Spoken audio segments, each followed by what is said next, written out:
মালয়েশিয়ার শ্রমবাজার এবং কর্মী নিয়োগ সংক্রান্ত চলমান প্রক্রিয়া নিয়ে বর্তমান সময় পর্যন্ত সর্বশেষ অফিসিয়াল আপডেট ও প্রকৃত পরিস্থিতি নিচে বিস্তারিত তুলে ধরা হলো। ১.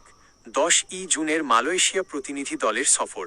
দীর্ঘদিন বন্ধ থাকার পর মালয়েশিয়ার শ্রমবাজার পুনরায় চালু করার লক্ষ্য নিয়ে উভয় দেশের মধ্যে উচ্চ পর্যায়ের আলোচনা চলছে। এই প্রক্রিয়ার অংশ হিসেবেই 10 জুনের প্রতিনিধি দলের বৈঠকটি অত্যন্ত গুরুত্বপূর্ণ। এই যৌথ ওয়ার্কিং গ্রুপের জয়েন্ট ওয়ার্কিং গ্রুপ বৈঠকে কর্মী প্রেরণের নতুন গাইডলাইন, অভিবাসন খরচ কমানো এবং ডাটাবেজ শেয়ারিং নিয়ে চূড়ান্ত সিদ্ধান্ত আসার সম্ভাবনা রয়েছে। 423টি এজেন্সির অনুমতির সত্যতা।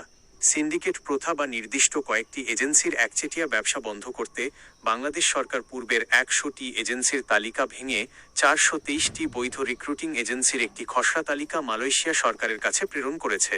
বর্তমান স্ট্যাটাস: বাংলাদেশ এই তালিকা পাঠালেও মালয়েশিয়া সরকার এখনও এই 423টি এজেন্সিকে চূড়ান্তভাবে অনুমোদন, অ্যাপ্রুভ বা তাদের পোর্টালে সম্পূর্ণভাবে সক্রিয় করেনি।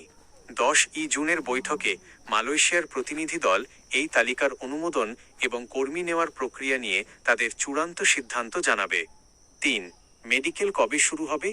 মালয়েশিয়া গমনেচ্ছু কর্মীদের মনে সবচেয়ে বড় প্রশ্ন, মেডিকেল চেক আপ কবে থেকে করা যাবে? অফিসিয়াল নিয়ম: মালয়েশিয়ার নিয়ম অনুযায়ী যতক্ষণ না পর্যন্ত কোনো কর্মীর নামে নিয়োগকর্তা, এমপ্লয়ার কর্তৃক ডিমান্ড লেটার এবং কোটা অনুমোদন হয়ে ইমিগ্রেশন পোর্টাল থেকে অফিসিয়াল নির্দেশনা আসে, ততক্ষণ ব্যক্তিগতভাবে বা আগেভাগে মেডিকেল করার কোনো সুযোগ নেই। ভুল তথ্যে কান দেবেন না। বর্তমানে সামাজিক যোগাযোগ মাধ্যমে ইউটিউব, ফেসবুক অনেকেই মেডিকেল শুরু হয়ে গেছে বলে গুজব ছড়াচ্ছে। বাস্তবতা হলো 10 জুনের বৈঠকের পর যখন নতুন কোটা ইস্যু এবং কলিং ভিসা পোর্টালে ডাটা এন্ট্রি শুরু হবে, তখনই কেবল অনুমোদিত মেডিকেল সেন্টারগুলোতে অফিসিয়াল মেডিকেল টেস্ট বা ফিঙ্গারপ্রিন্ট দেওয়া যাবে। তার আগে মেডিকেল করলে সেই রিপোর্টের মেয়াদ, যা সাধারণত 3 মাস থাকে, শেষ হয়ে টাকাটাই নষ্ট হবে।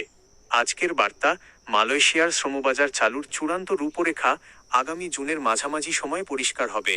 তাই অফিসিয়াল পোর্টাল বা বিএমইটির ঘোষণা আসার আগে কোনো দালাল বা এজেন্সির কাছে পাসপোর্টের মূল কপি বা বড় অঙ্কের কোনো টাকা জমা দেবেন না।